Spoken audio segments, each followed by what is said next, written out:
The title of this panel is Civil Resistance in the United States.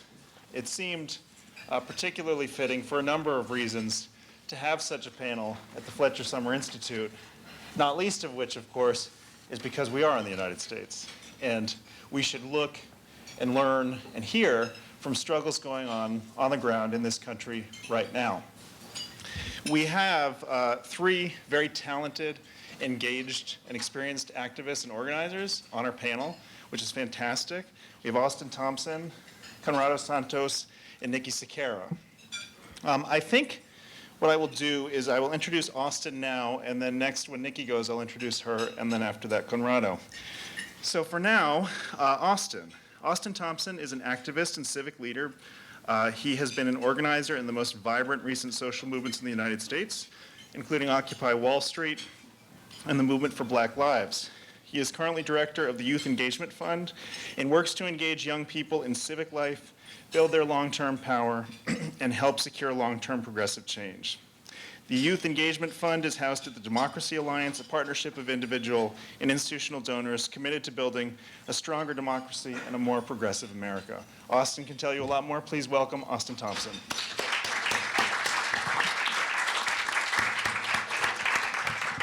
Awesome. First of all, thank you, Hardy, for having me, and Miss Mary King, who is a legend of the great civil rights movement. And anytime I'm around her, I am highly honored and inspired. And so I'm very grateful to be here with all of you. I have one request, which is that the lights are dim, and after people eat, they typically get sleepy. So I'm going to ask you to stay awake, and if you like to sing, I will make everyone sing the moment I start to see you nod off. How does that sound? Yeah. So my name is Austin, and I am going to talk a little bit about the fight against systemic racism in the United States. I'm on Twitter at Brother Austin. Shameless plug. What I'm going to do first is share a little bit about my story, and then I'm going to talk about the causes of the fight against systemic racism, and then describe the methodology and some of the challenges and opportunities moving forward in the struggle. So my story, that's me, and that's my grandfather, and I haven't always been an organizer as I am right now. The first word my mother tells me that she remembers me saying was a racial slur. And it was something I had learned from a teacher in my youth. And I've been racially profiled most of my life. Much of my experience has been, like my grandfather and father, being pulled over by the police, oftentimes put in handcuffs, held, and I've been to jail without any charges brought against me. And many of my friends live on government assistance, and they have no jobs and bad schools, even though there are many, many, many jails. Many of my friends who are white have never experienced these things, but I have never met an African American or a Latino who have not experienced these things. To put it simply, I organize because the world I grew up in is not the world I will grow old in. And when I was asked to join a panel about civil resistance in the United States, I immediately thought about what is the distinguishing feature of the fight against systemic racism. Well, as you all know, the United States was founded as a constitutional republic mainly by white property-owning males. Democracy and sameness have gone hand in hand since the very beginning of the republic. And if it wasn't for the struggles of civil resistance movements in the United States, that might still be the case. I say this to say I think my friends from South Africa or Brazil or perhaps even Eastern Europe or Syria will agree that one of the major unanswered questions of the 21st century is whether or not multiracial and multi-ethnic democracies can thrive. What's at stake for our generation is whether or not diversity and democracy can coexist. And what I want to do in the little bit of time I have left is to talk about the struggle against systemic racism in the United States, which is a struggle for multiracial democracy. So the causes. Last year, there was a string of police killings of unarmed young Americans captured on video or photos and uploaded to social media. How many of you have heard about the stories of people like Michael Brown or Freddie Gray? All of you. And these killings were not isolated events.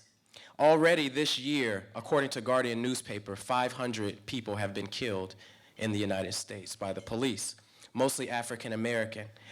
In this case, the frustrations of the protesters run much deeper than the issue of police violence. They are about our school system, criminalization, many of the experiences I described. And together, these factors explain why these protests have been so controversial in the eyes of elites, because they're not about the rights of minorities in the United States. They're about fundamental changes to America's governmental and economic institutions. They're about transforming relationships of power. And this is why protesters have been facing tear gas, military tanks and armed vehicles, police in riot gear, for doing nothing but expressing their right to free speech. What they are protecting is a power structure behind this curtain.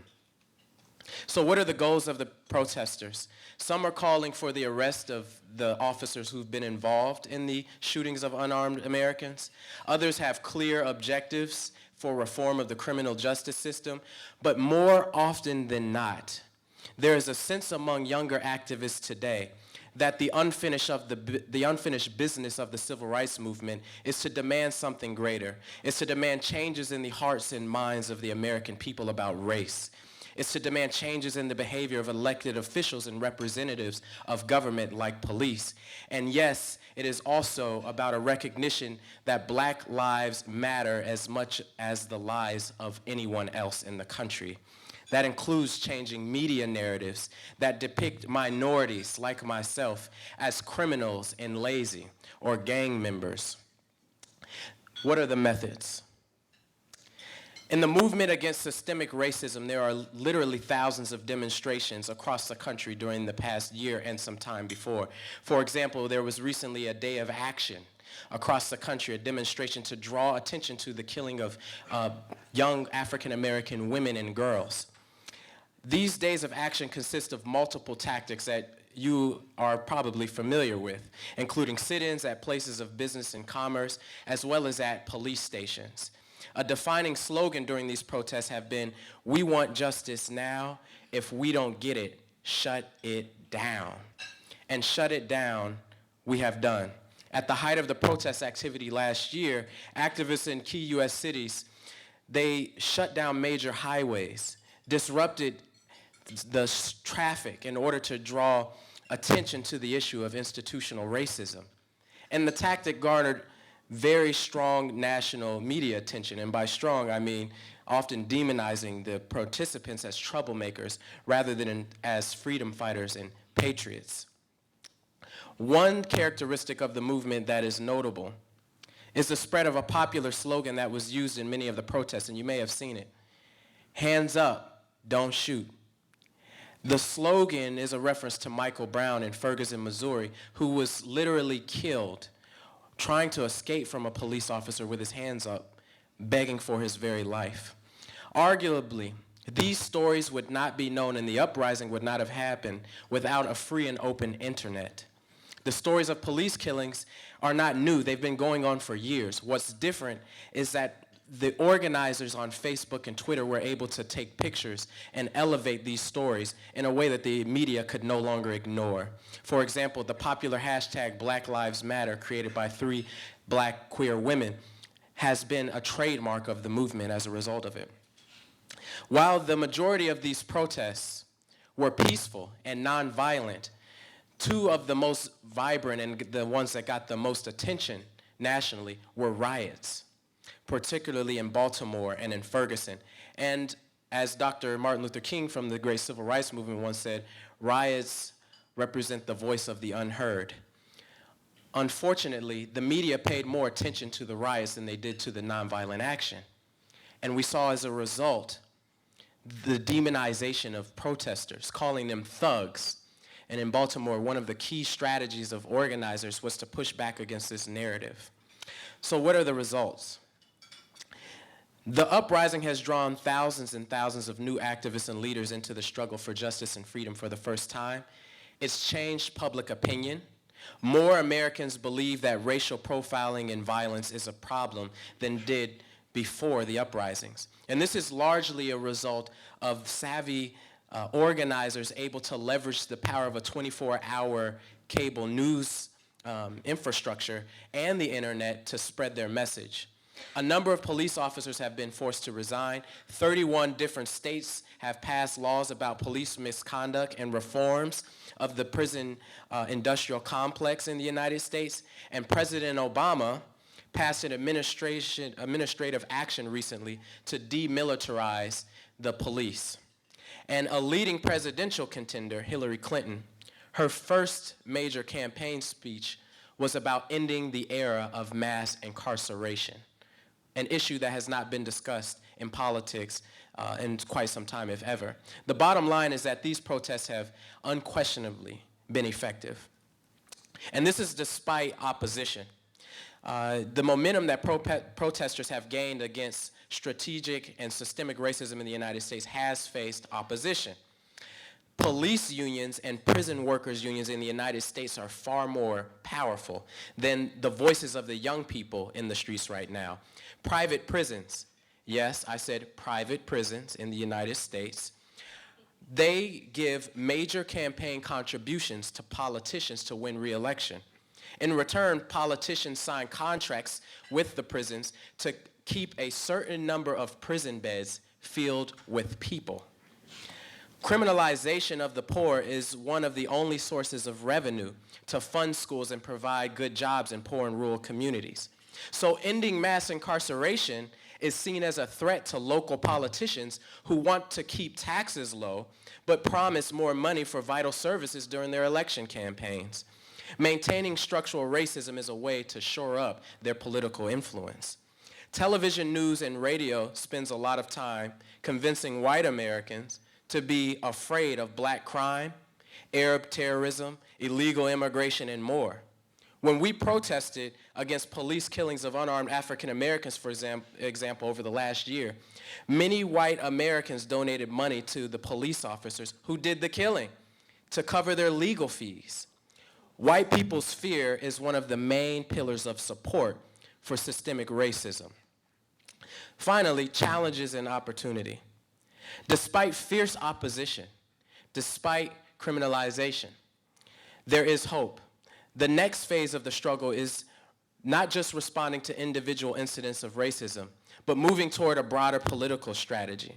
One of those strategies I've learned from my good friend and a civil rights icon, Mary King, who wrote about African Americans traveling to India beginning in 1919 and leading nonviolent campaigns rooted in a different theory and understanding of power. But unfortunately, this institutional memory is largely lost. And so rediscovering this legacy of nonviolent action is key to winning. Newer activists today have pointed out the need for consensus and decentralized organizing. However, in order to develop the strategies and the understanding of power necessary to win the fight against systemic racism, we need leadership. And leaders must be present to provide vision simply beyond reacting. Finally, the fight against systemic racism can only be successful if we build bridges, not walls across communities. I'm part of an effort called Freedom Side, which is developing a network of undocumented youth, African American youth, Arab youth, and those who are fighting in other struggles. The purpose is to help identify where are the sources of linked fate that we share together. What is the new American identity that we must forge? To do it, we should think about the struggle of African Americans in this country as canaries in a coal mine, which is to say, when miners enter a coal mine, they first send in a small bird called a canary to sense potential danger. If the bird returns in good health, they know they can enter. If the bird returns unsafely, they know that they can't. Likewise, African Americans and other people who are racially marginalized in this country, the question isn't what's wrong with them. The question is what's wrong with the mind. What does systemic racism say about the health of American democracy? The U.S. wants to protect its image as a beacon of freedom and democracy around the world, and it can be done, but not if it continues to criminalize protesters by creating free speech zones that limit their accessibility to the streets, not if they continue to pass curfews and have mass arrests, and not if they continue to ignore the faces of the young protesters challenging systemic racism, who I believe are the new founding mothers and fathers of an America that can go beyond towards a multiracial democracy. Thank you.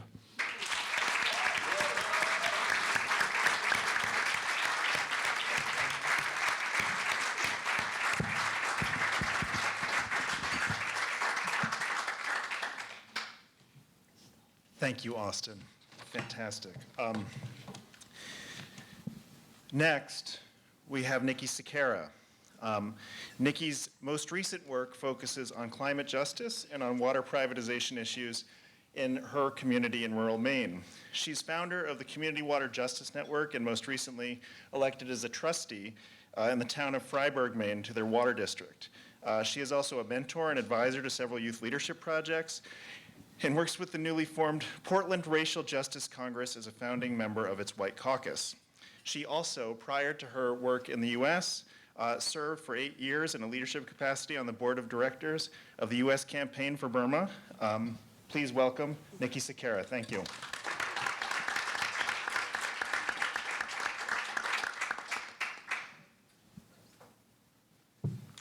Thank you. Can you hear me okay? Is that safe there, do you think? Okay. All right, thanks. I'd really like to start out my talk with a land acknowledgement, inspired from the last discussion that we all heard over in the other hall. I'd like to recognize that we're all standing on land that was once Wampanoag territory. Those were the original inhabitants of the land that we're on, Tufts University. The land was stolen by the English colonizers and founded on acts of genocide starting in the early 1600s for what is now the United States today. So I want to recognize the privilege that we all have to stand here and acknowledge that we are all benefiting directly from this colonization. So, all right, I live in Freiburg, Maine. It's a small rural community about 3 hours north of here. And I moved there about 7 years ago with my young son. At the time, I was doing human rights advocacy on Capitol Hill, and my son would engage with me. So whenever I traveled to Capitol Hill doing human rights advocacy, he'd come along with me. We were watching a documentary one evening, and it was about the water situation in our town, somebody that it made. And I had to pause this film about 25 times because he had a lot of questions, and he was getting visibly upset. So from that documentary, we went on a little tour around town, and we looked at the places in which the film was referring to. And there was such passion there and interest. So the more that we dug, the more that we learned, we became really interested. Met with ex-Maine state legislators who tried to pass water laws that would benefit people. 20 years ago in the state, we went around and interviewed townspeople from the town that we were living in about the water situation. And so there's no turning back at that point. I ended up ending my work on Capitol Hill to focus on local issues because, having worked on international issues for so long, I really understand the power of using your scope of influence on these matters. And what affects us here definitely affects us in other regions, and especially as it relates to water.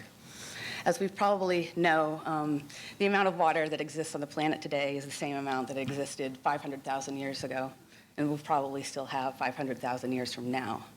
And so how we're treating our resources across the country and globally is of great concern. We're on a huge collision course. In the environmental movement as a whole, we see we're fighting fracking. There's a huge movement in the United States to stop fracking because it pollutes our groundwater.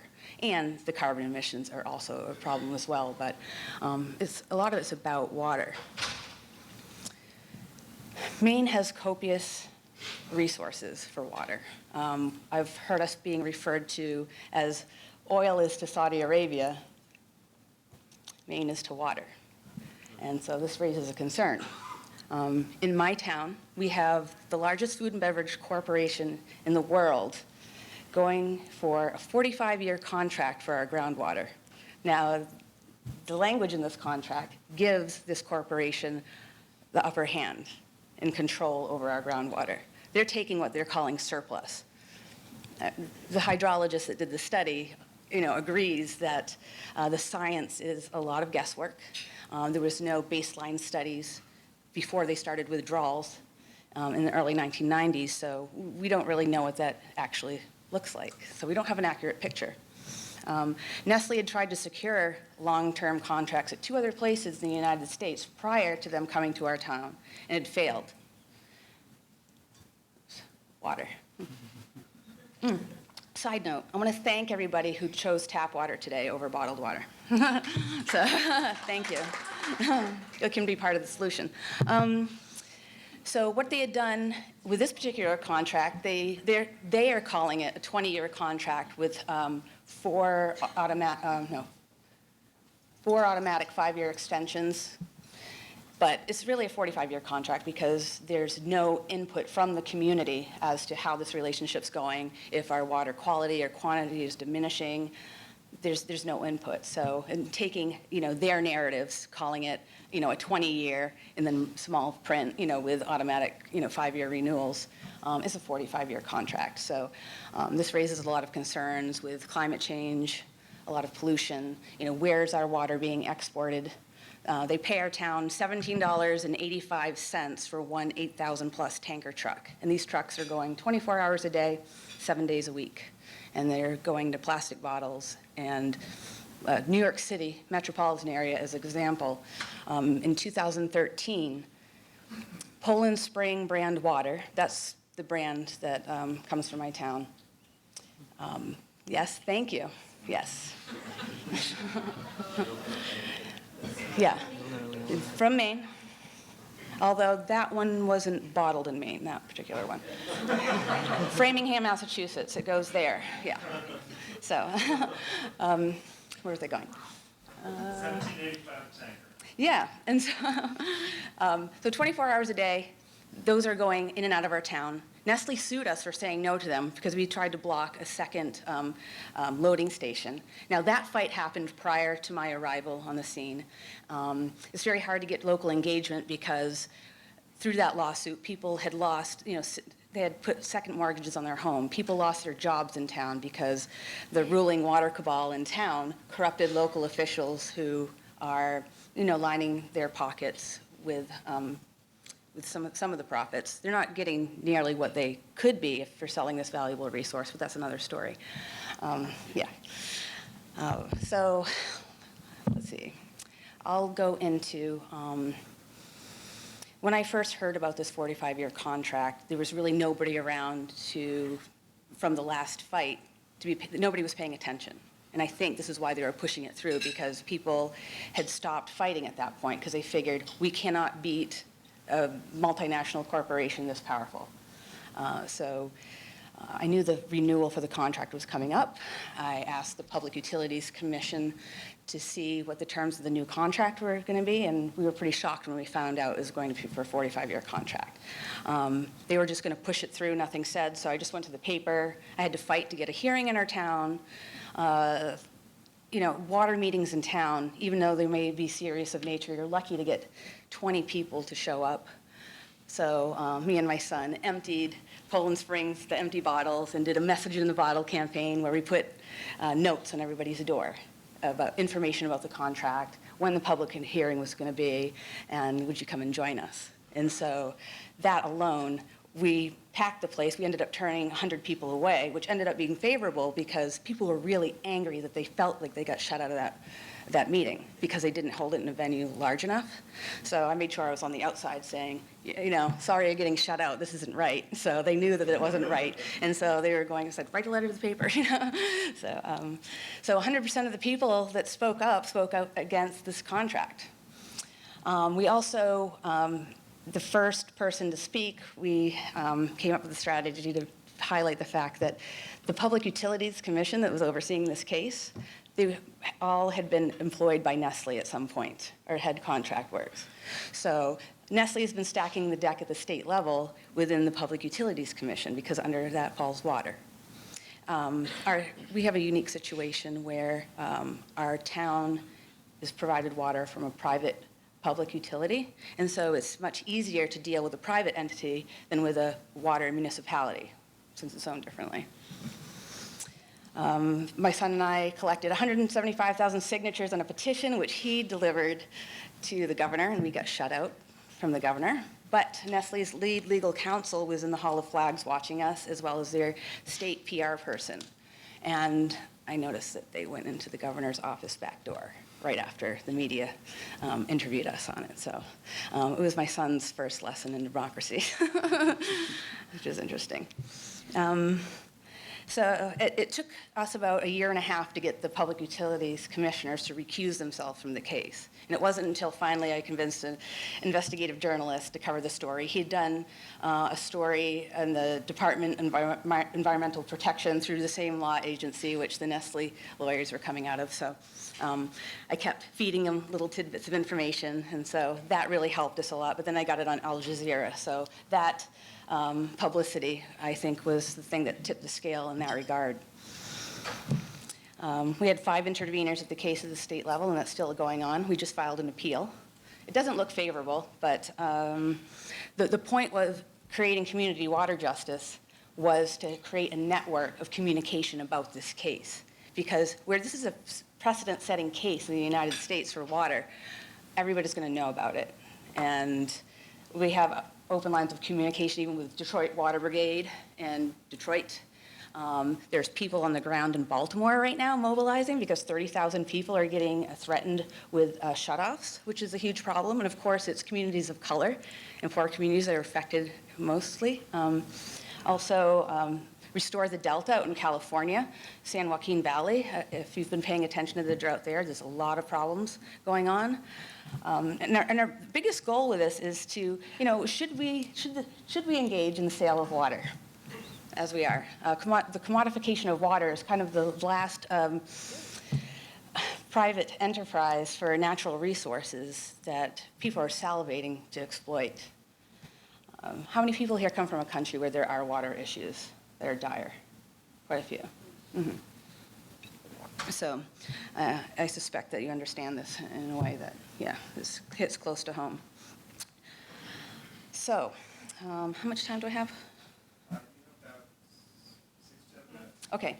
Well, let me just then talk about, because questions may come up later, I really want to talk about some alliances that we've been building through this. Now, Maine has, copious resources. People in Maine don't see water as being an issue at all because we don't have to worry about it. So it's been a hard sell. Right now, the state of, in 2012, the Attorney General issued an opinion to the Penobscot natives that they had no rights to the river.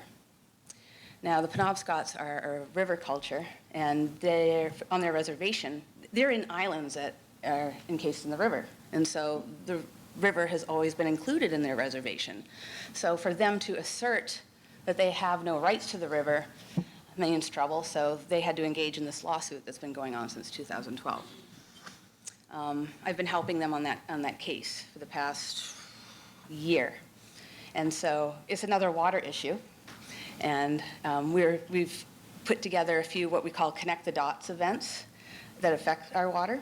And I've gone and testified on the tribe's behalf against dumps that are going in upstream, because Maine's really attractive to out-of-state waste to create in landfills. And they're proposing another 900-acre dump right upstream from the Penobscot Reservation. So that's the next battle. So engaging with them and educating the native populations on the water bottling issue has been really great, because there's really strong symbiotic relationship now between the other white water activists in the state and the native issues that are going on. And so we just had an event that we escalated a few weeks ago where we had a flotilla on the river and did banner drops and got media there about protecting the Penobscot.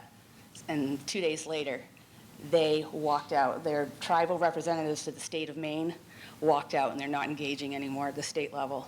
And we've also uncovered that there's a part of the Maine state constitution that's, as far as tribal responsibilities by the state, that have been private up until now. So that will be exposed, hopefully, within the upcoming months.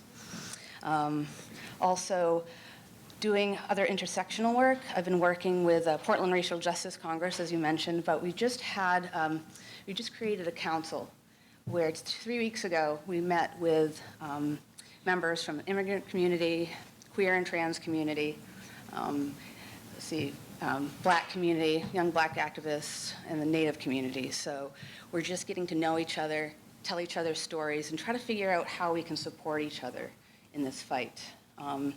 Because there's an overarching longer-term goal with this, if it fits. I mean, it's going to be at our pace, slow is smooth and smooth is fast, like I said. But I don't know, in the fall, we're planning on escalating to flood the system. Has anybody heard of flood the system?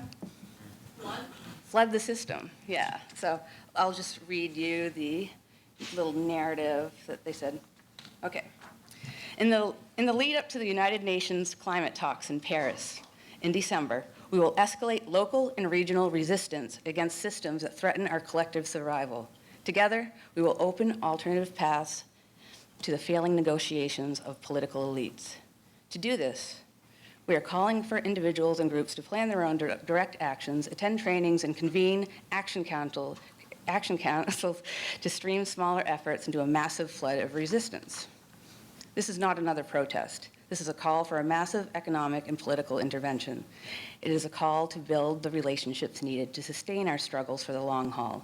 It is to build popular power along the intersections of race, class, gender, and ability to collectively unleash our power and change everything. Now, the group that's putting this together, and I'm a part of their Northeast Regional Planning team, is the same people that did the climate march last September. Did anybody catch wind of that in other countries, the big climate march that we had? It was in other cities as well, but we managed about 400,000 people in participation. And the one big thing that we identified that we needed to get stronger on is including race issues. So that's what we're currently working on, and as far as building the movement. Yes, it's about water, but we all know it's about something bigger. So thank you.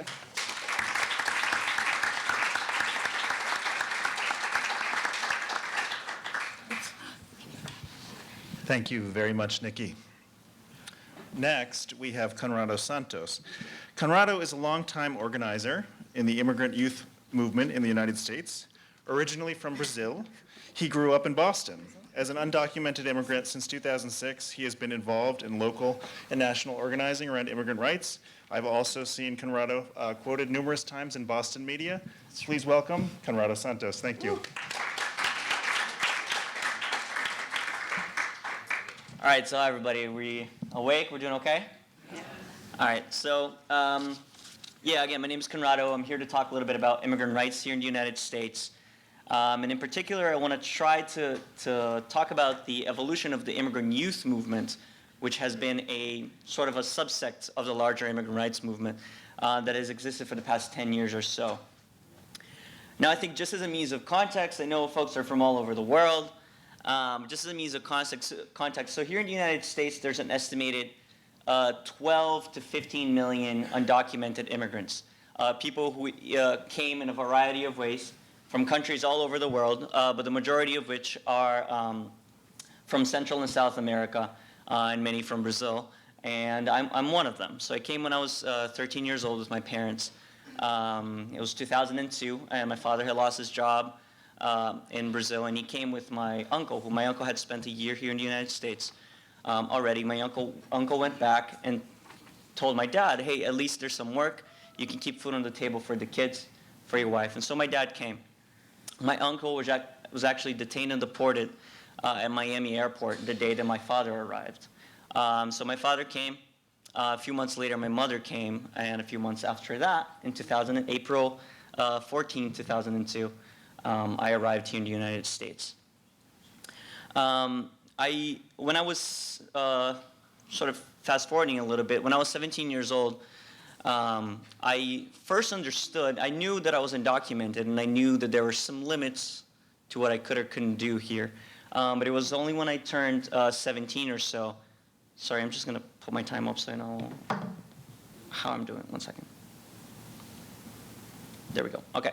So yeah, when I was 17 is when it first became real to me what life as an undocumented immigrant would really be like. Because I found out I couldn't drive legally when my friends in high school down the street here in Somerville were getting their first driver's licenses and their permits. I also found out I couldn't work legally. And my very first job was working under the table at an ice cream shop. And the owner was this big, tall American guy who would yell at us, wouldn't pay us overtime, would make us work extra hours and stay late. And I found out that the same was true for my parents, and that for years now, my parents had been working in fear, driving in fear, and that they had done all this in order to be able to give me a better life, to be able to feed me, to be able to send me to school. And so my first reaction to that was to say, all right, screw it, it's not worth it. And I stopped focusing on school, started skipping classes. But then I met a group of young people called the Student Immigrant Movement, which was a very new organization, wasn't even properly an organization at the time. And I came to this meeting because somebody told me, hey, they're going to talk about how immigrant students can go to college. And so I thought that was pretty cool because I never thought college was a possibility. And so I went to this meeting, and it was a table not larger than the dinner table that you're sitting in right now. And there were 6 or 7 other immigrant youth from different parts of the state. And there, instead of talking about all the things that we couldn't do, they were talking about the things we were going to do. On the wall, there were pictures of legislators. And our organizer at the time, Carlos Saavedra, would actually point at these guys and say, this is the guy keeping you from college.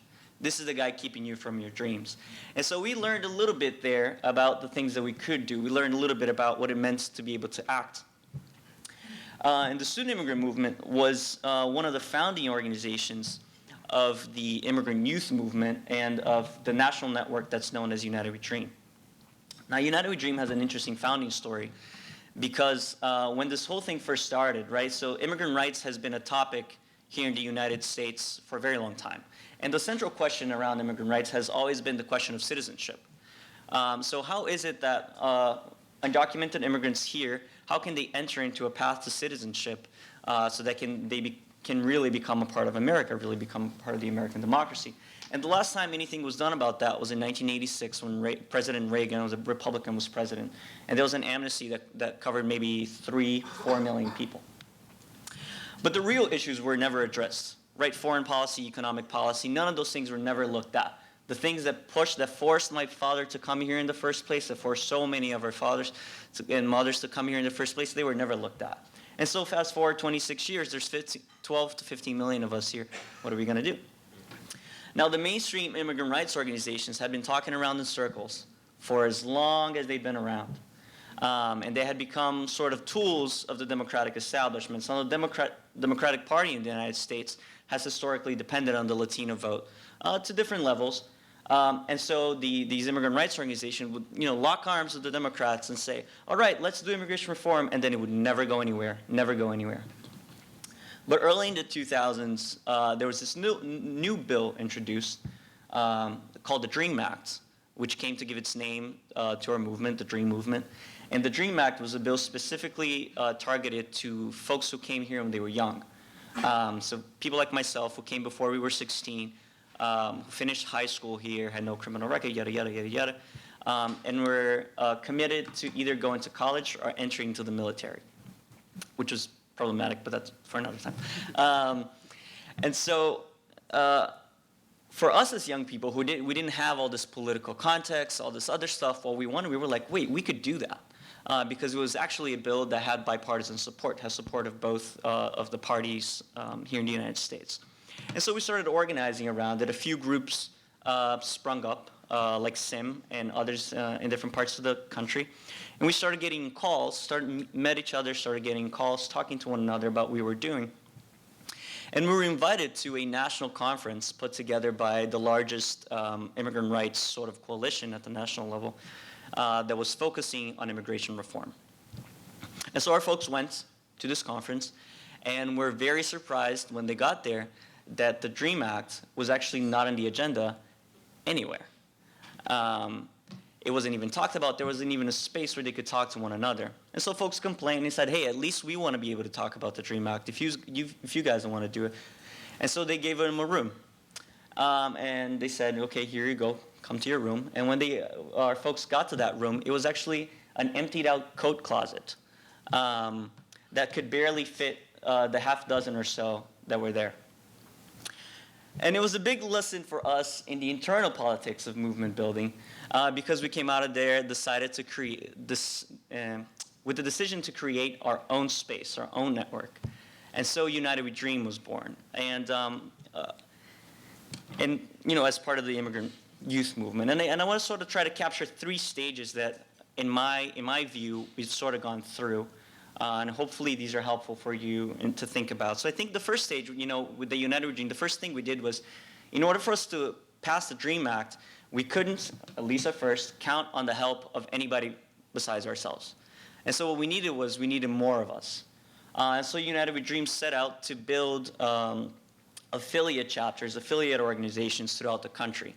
Carlos was a huge part of doing that and traveled all over the country, building these small groups in colleges and communities and within other immigrant rights organizations at local levels throughout the country, so that we could actually have, you know, not 8 of us in a coat closet, but, you know, the very first United We Dream Congress had 40. The last one we had 700 leaders attending. And we started pushing for the DREAM Act against the wishes of both the larger immigrant rights movement and the Democratic Party, because they said, listen, you're sacrificing immigration reform, you guys are being selfish. And we said, you're the ones being selfish, you've been getting money, foundation money, for 20 years now, and you haven't delivered on anything, and we're actually trying to win. And so we pushed for the DREAM Act, and we actually managed to get, you know, immigration reform died, it didn't go anywhere. This is in 2010. Obama was president already. And he had made promises on immigration that he would deliver immigration reform within the first 100 days of his presidency. And we never saw that going anywhere. And everyone said, no, you have to understand, you have to understand. But we understood something. And what we understood is that we wanted to win. And so we pushed for the DREAM Act regardless. We managed to get the bill, you know, in Congress here, there's the House of Representatives and the Senate. We managed to get it passed through the House of Representatives. And in the Senate, we lost by 4 votes because of a filibuster. And it was a very, very difficult moment for all of us, hundreds of us who had, you know, dropped out of school, who had committed so much time and energy with very little money. In order to go to DC, we would go to restaurants in East Boston and Somerville and communities around and ask for donations, $20, $50, so that we could, you know, put a bus together to send youth down to DC. And so we came back, you know, from sort of this punch that we got and started reflecting on what's next. And instead of, the very first thing when we came back was that we realized that we had been overlooking a major, major issue that affected our community at large. And it was the issue of deportation. So while we had been fighting for citizenship, and we're like, we want to be citizens, we want to be citizens, people in our communities were being taken left and right. Left and right. People would just, you know, one day you'd go, I remember going to my barber shop one day in Somerville on Broadway, just down the street, and one day the guy wasn't there. Elton wasn't there. And I found out what happened, and he was deported, he was gone. And that happened over and over and over again in our communities. Under President Obama, deportations hit a peak, and 400,000 people were being deported every single year. So the very first thing we did was, we're like, well, we didn't win the DREAM Act, but you're not going to take our friends. And so a new series of campaigns was launched. And I think that this sort of represents a second stage in the immigrant youth movement, which was a sort of a very defensive stage, which was, we launched a series of campaigns called the Education Not Deportation campaigns, or END campaigns. And END campaigns started running all over the country. Here in Massachusetts, we stopped the deportation of several students, but not only students, also workers, factory workers that had been picked up in a raid in 2007, a very sort of high-profile raid that had been in deportation for years. We took their cases and started working with attorneys and lawyers to try to stop these deportations. But for every one person we saved, there was 10,000 being deported. And we knew that one by one we couldn't win. And so folks strategized a new campaign, and we went on the offensive once again. But this time, and even more against the wishes of the mainstream immigrant rights arena and the Democratic Party, we went directly to President Obama himself. And our message was that he had made all these promises on immigration, and he hadn't been able to deliver. And we understood the politics of it. We weren't stupid about it. But at the same time, he had been overseeing the largest deportation machine in American history, and he had done nothing about it. And so we started asking for him to halt deportations, to put a moratorium on deportations. The campaign was called Right to Dream. And it was not very well received. And there was a very actually sort of moment that was sort of emblematic of the larger interactions, which was President Obama had been invited by the National Council of La Raza, one of the largest immigrant rights organizations in the country, to give a speech, during their gala or whatever it was. And a number of immigrant youth attended. And President Obama, was very eloquent, very articulate as he is, and he said, there's a lot of people out there that are saying I can fix this immigration thing by myself. And, I wish I could, but unfortunately I can't. And our youth stood up and responded to him by using his own slogan and shouting, "Yes, you can. Yes, you can." And that moment was captured on social media and traveled everywhere. And it was that disruptive tactic was the approach that we used all over the country. The National Immigrant Youth Alliance, which was the second immigrant rights organization that was, immigrant youth organization that was launched, had a more direct action, a more radical approach to their work. They actually got some of their leaders arrested on purpose so that they could be sent to detention centers and organized within detention centers, private prisons, just like Austin mentioned, to organize to report on the conditions inside. And so we were looking then at, large numbers of sexual assaults, people not being treated. We had folks with HIV not receiving proper medication. All these stories start to come out of these prisons. At the same time, President Obama was gearing up for his re-election. And again, the Democrats have always depended on the Latino vote. And our youth started actually occupying campaign Obama for America, organizing for America, whatever, Obama for America campaign offices in key states in order to shut down their campaign operations so that they couldn't do their work. And it looked really bad for them to call the police on the people that they were supposedly on the side of. And so they would literally shut their office down and lock our youth inside without calling the police so that it wouldn't go to the media. But it reached a breaking point, obviously. And more immigrant rights organizations started getting behind the work that we were doing. And in 2012, conveniently just before the election, President Obama announced a new executive action program, something that he could do in his own authority, known as the Deferred Action for Childhood Arrivals program, DACA. And what DACA did was it provided me and about, 4 or 5 million of my peers with work authorization for a limited amount of time. So I have in my pocket actually an expired one. I'm waiting for my renewal. So, sorry, don't tell the police. And I'm just kidding.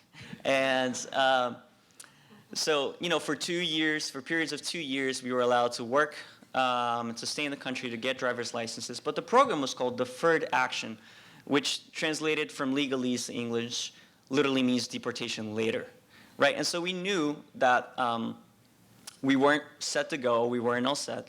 But it was a huge victory, and it was the largest victory in immigration since 1986. And we were very proud. And I remember coming back to the SIM offices where I was organizer at the time, and very excited, and the media's all over the place, and they want to see us watch the announcement and all this great stuff. And I was helping field media calls to different leaders within the organization, right? So directing media to this person and that person. And there was this young woman from East Boston, Kayleen, and I asked her if she'd be willing to do an interview in Spanish for Univision, and she was really nervous, and I encouraged and talked to her, and she was like, okay, fine, I'll do it. And I was like, okay, I'll give you a few minutes to prepare. I walked away, and then it hit me that she had come to the United States when she was 17, not 16, and so that meant that she didn't qualify. And that's been the biggest regret of my career so far, is that I went back and told her, you can't really do the interview.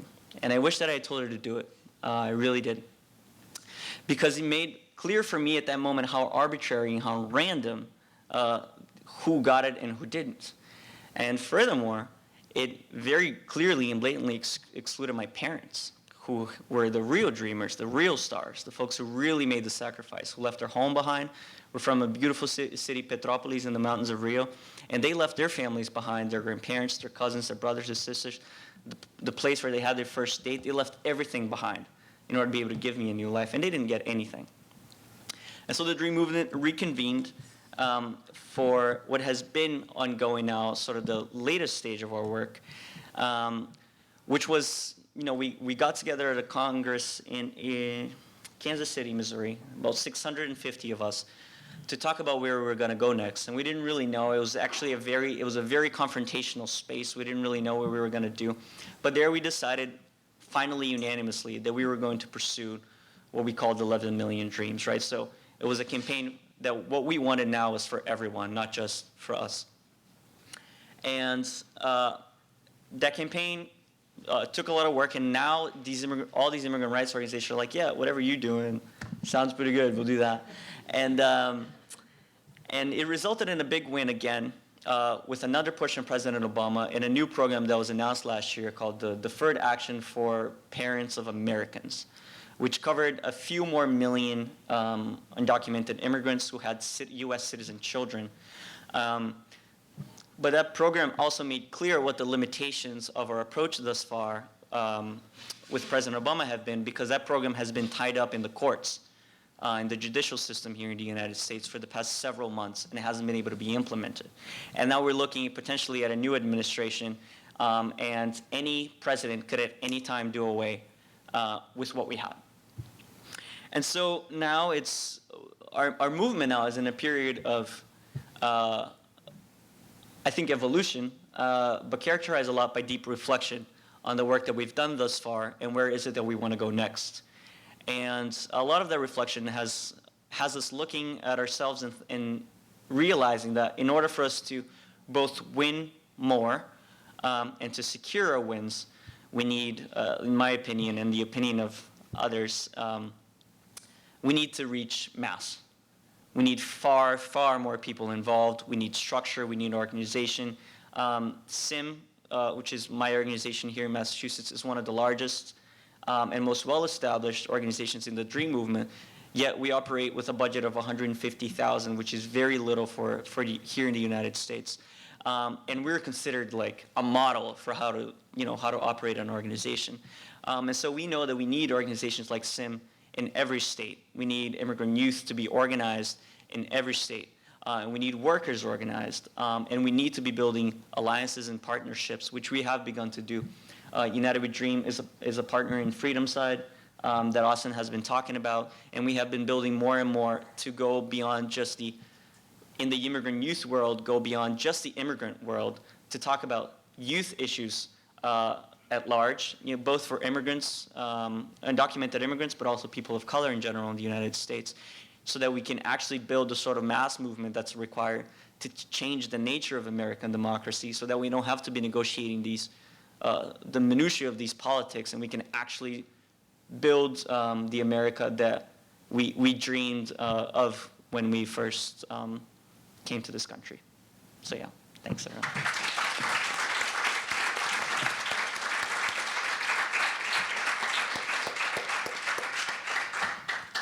Thank you so much, Conrado. We have, can we turn the lights on or bring up the shades? Or perhaps I can do that. No, I can't figure this out. If anyone knows it, thank you, Stephen. We have 15 to 20 minutes for questions, and so I think we'll take a few rounds. And for the purpose, rather than pass the mic around for every question, I think I might just try to repeat each question for the sake of the recording. So let's start. Let's take a few rounds. Great. Please. You can just speak it and I'll repeat it. Yeah. Okay. I'll speak a little bit louder. That's fine too. I just want to make a comment. Badshah Khan, who is known as Ghaffar Khan, he was the founder of the world's first non-violent army. That army comprised more than 100,000 people. And each member of the movement who was running the movement, they took the oath. The army name was Makara, the servants of God. Each one was taking the oath that since God needs no service, we will serve humanity in the name of God. So I will dedicate one of Badshah Khan's quote after listening their inspiring stories and tremendous struggle. He had said that the one who wins without problem, it's victory. But the one who wins with lot of trouble, he creates history. So these are the people who are going to create the history. Thank you, Ahmad. Please. I'll come around. We'll move Gay, Stephen, great, and then Mayra. Okay, thank you all for your inspiration. I want to ask all of you, but especially Austin, because I thought of this when he was speaking. In all of the priorities to dismantle systemic racism, do you think it is important, like I do, that we face a nationwide process in this country to face our past of genocide against indigenous people, slavery, discrimination, lynching, voting denial, etc., and really have a process that has been done in other countries, like a truth and reconciliation process. Canada's just finishing a 5-year commission looking at their abuse of indigenous people. Not that it's been perfect, but it's something. Australia had a sorry day process. Do you think we need something like that to really awaken Americans about our past? Not to feel guilty, but to understand it and then move on. If I may, Austin, take 2 more questions, then we can come to all of them. Stephen? My question is to Nikki Saqqara. What are much of what Americans know about organizing are often in urban areas who are part of some national campaigns. And I was just wondering what unique challenges and in certain ways potential advantages are there for someone in your situation who is doing organizing work in small town rural areas in the United States? Great, thank you. Mayra, please. So, awesome presentation.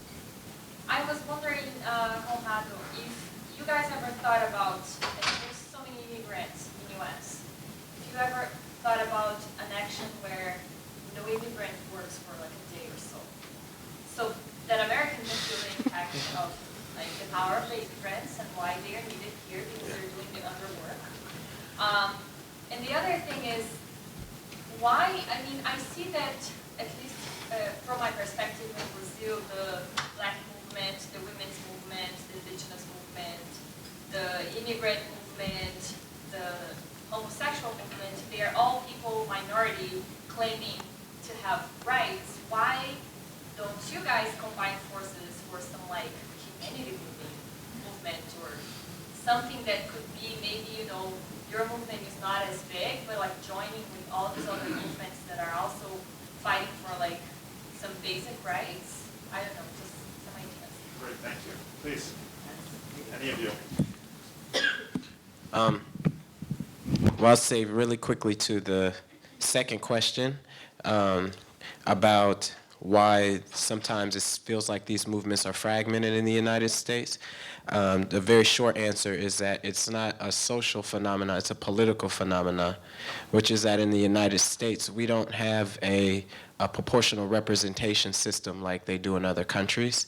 And we have 2 dominant political parties, which means that to win, you have to build coalitions in the party that cut across all of these different issues. And so the Democratic Party is, in the United States, pretty much the place where you see a lot of those different movements together infused.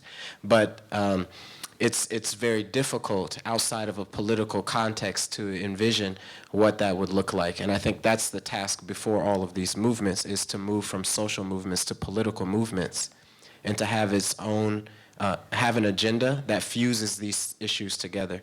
And one point of reference where this is happening is in North Carolina. There's a movement called Moral Mondays. And they're doing exactly what you're talking about. It's called fusion, and they're building a political movement that unites all the struggles. And then on the first question about the truth and reconciliation, you know, is anybody here from South Africa? So you may be able to speak much more in depth to this. South Africa went through a truth and reconciliation process. They have one of the most progressive constitutions in the world, but there remain very deep challenges in South Africa, despite the formal process of truth and reconciliation. And so I think for us who are trying to create a new foundation for this country, our main focus right now is building organic relationships. So for example, Conrado and I were at a celebration last weekend playing guitar and singing together. And in terms of learning the true history of this country, when I talk about my grandparents who were sharecroppers and my grandparents who were slaves, and Conrado talks about the journey from Brazil to the United States, we begin to re-envision and form a shared identity. And I think out of that shared identity, shared connection and struggle, we will begin to see a true truth and reconciliation process happen. And then just really quickly, I think for white people in the United States, this is the real challenge, is because they used to be Italian and Greek and German, but in the 1950s, there was a deliberate attempt by the United States government to form a white identity, which does not have the same cultural and historical attachment to where they originally came from. And so the big challenge and question for the United States is all of the millions of white people in the country, how do they in some ways create a new form of identity that is able to bridge the divide between themselves and this new emerging demographic of people in the country. That's interesting.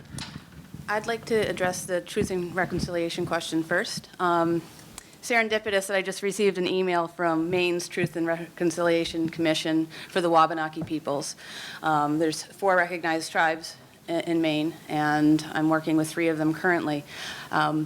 The unique thing about the Truth and Reconciliation process in Maine was it was initiated from the affected community, whereas in South Africa, it came from the top down. And so this is a really unique approach, and I feel like the potential there to, internally heal without that outside influence of initiation is very empowering, and I think it's a model that they're hoping to replicate other places. I know the commissioners quite well, and they've been traveling to other states and having these conversations on how to start this process. This Sunday, I'll be going to their closing ceremonies, and so they're going to be reporting on all of their findings from the stories that they've been collecting over the past few years. So you can keep your eyes and ears peeled for that being replicated in other areas of the United States. Now, as far as the advantages and disadvantages of rural community organizing, do I have that right? Yeah, well, disadvantages is resources, especially in a community where different rounds of fights that have been going on with Nestle, people feeling very disempowered, people have lost their jobs, like I said, money. Essentially, they've spread poison in the community that we can't win. And it's a waste of time, and that's why it's me and, I'm afraid to say, like 6 people in town that have been managing to do a lot. The advantages, of course, being the power of social media. I'm good at going out and networking and meeting people and getting interested in their fights and see where the parallels are and how we can help each other. Working with the Detroit Water Brigade. Granted, that's on public water in a large urban area with shutoffs, and we're talking more water bottling. But we all have a water problem, so what are the solutions going to be that aren't going to make my frontline community in bottling our water and selling it to affected communities? What's the better solution? I see resource sharing in our future. So, I ran for the board as a trustee on the Freiburg Water District. It's a local entity that has powers of eminent domain. Conflict of interested trustees prior to my arrival on that board tried to shut it down because of this long-term contract and a possible bottling plant that's coming into our town. And yeah, there's a fun little direct action in there where they had called a public meeting but wouldn't tell anybody what it was about. And they were going to shut the board down permanently because they lacked funds. I mean, they were elected in these positions and had a fiduciary duty to keep it running for the citizens, but where they had conflicts of interest in the sale of our water in Nestle, they were going to make this go away because I think Nestle sees it as an instability measure that they could easily remove. And so I uncovered election fraud, and we replaced the whole board with an activist board right now. So not only do we have the power of eminent domain, we can float a bond and buy, for rights of first refusal, the water company, which is a private entity. So I don't really speak about this in public because it's a plan that I haven't really uncovered yet in the community, but it's what I'm looking into, is running the water company as a co-op, because it would create a situation with Nestle that wouldn't be favorable to what their goals would be. So it would be a longer-term solution about taking local control over our water.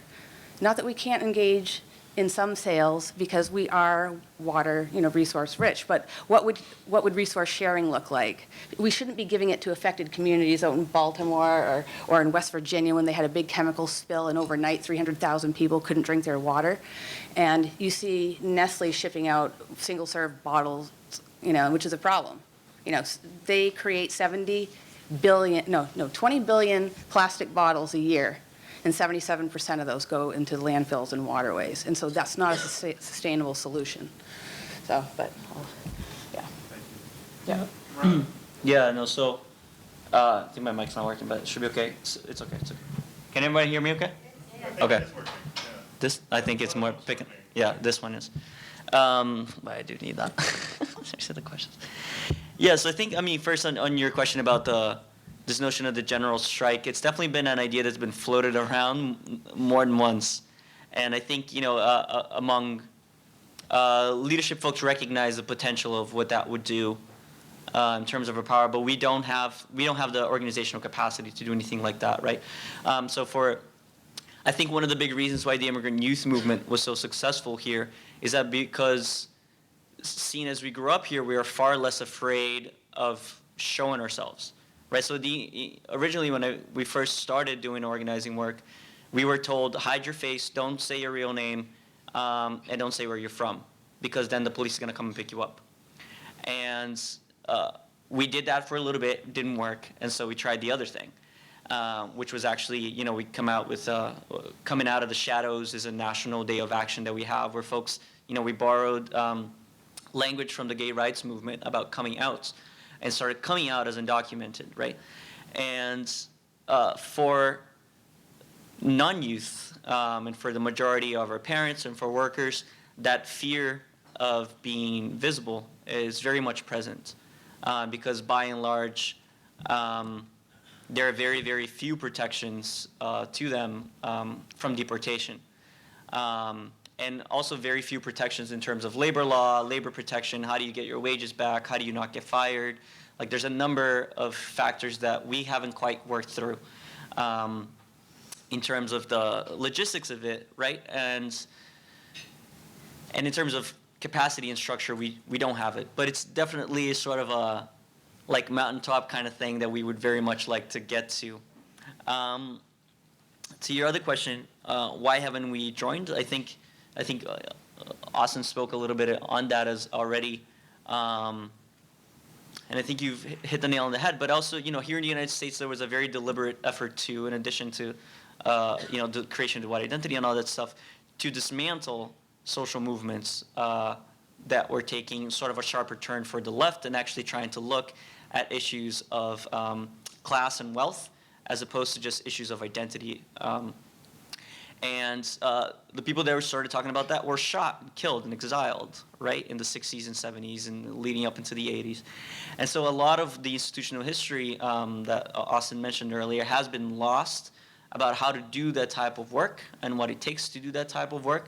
But it is, it's present and alive again now, at least in my world, for folks trying to rebuild those sorts of coalitions and those sorts of solidarity movements that are looking at deeper issues. You know, immigration is often talked as an issue of domestic policy here in the United States, but that's not the case, and it actually has never been the case, right? Immigration has everything to do with free trade agreements.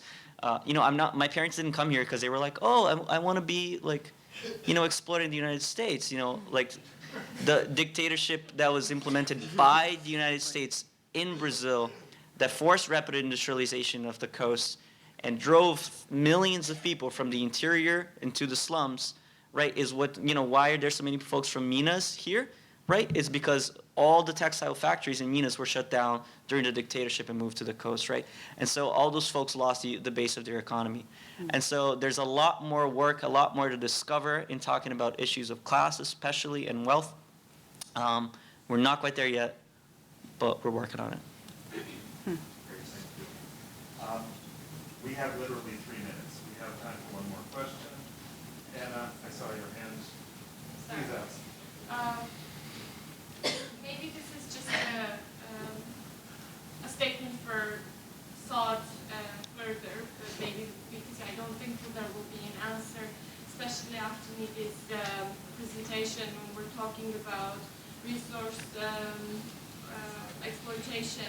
The issue of water that goes transboundary, for example, very specific example, in Armenia, the United States has privatized Armenia's second largest dam, water reservoir, which is, you know, constitutionally even not correct. I mean, I don't know what we have to do with this, but nobody's aware of this fact. When they were selling one of the biggest hydropower stations, they also, together with these, sold the reservoirs in a few lake rivers, which is very absurd. Nobody knows about it, and there cannot possibly be even a grassroots movement about it. They're not informed, and secondly, this is such a huge, disproportionately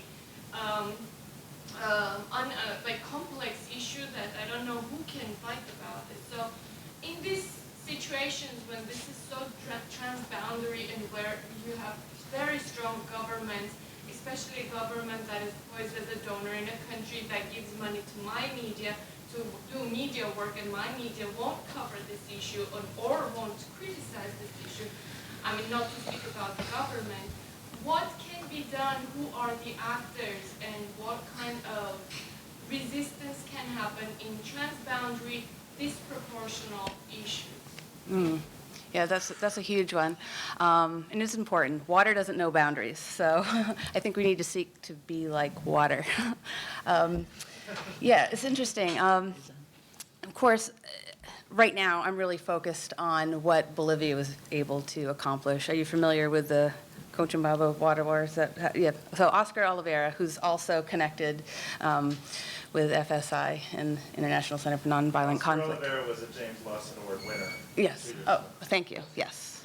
They were able to reverse privatization of water in their entire country from the World Bank. So I don't think any situation is impossible. As impossible my situation seems in my town, I just keep thinking about that because honestly, that's what gets me through. And I'm excited because I have an invitation to go to Bolivia and visit with him, and I plan to do that at some point because, you know, they've also incorporated the rights of nature in their constitution, I believe. And so my plan is, and again, cross-boundary, I want to go down there, but I would like to take some of my, you know, women, indigenous leader friends with me on that and figure out how we can accomplish this together. So reaching across those boundaries and creating relationships and having those conversations, it really needs to start there. And being in community with each other and working from there, I think, nothing's impossible, you know? It does seem, it's a daunting task, and it won't happen overnight. You know, slow is smooth and smooth is fast, but, you know, yeah, we can talk more about that. Great, thank you. Perhaps fitting that a panel that starts on civil resistance struggles in the United States ends on a transnational tone. So thank you again for our three speakers.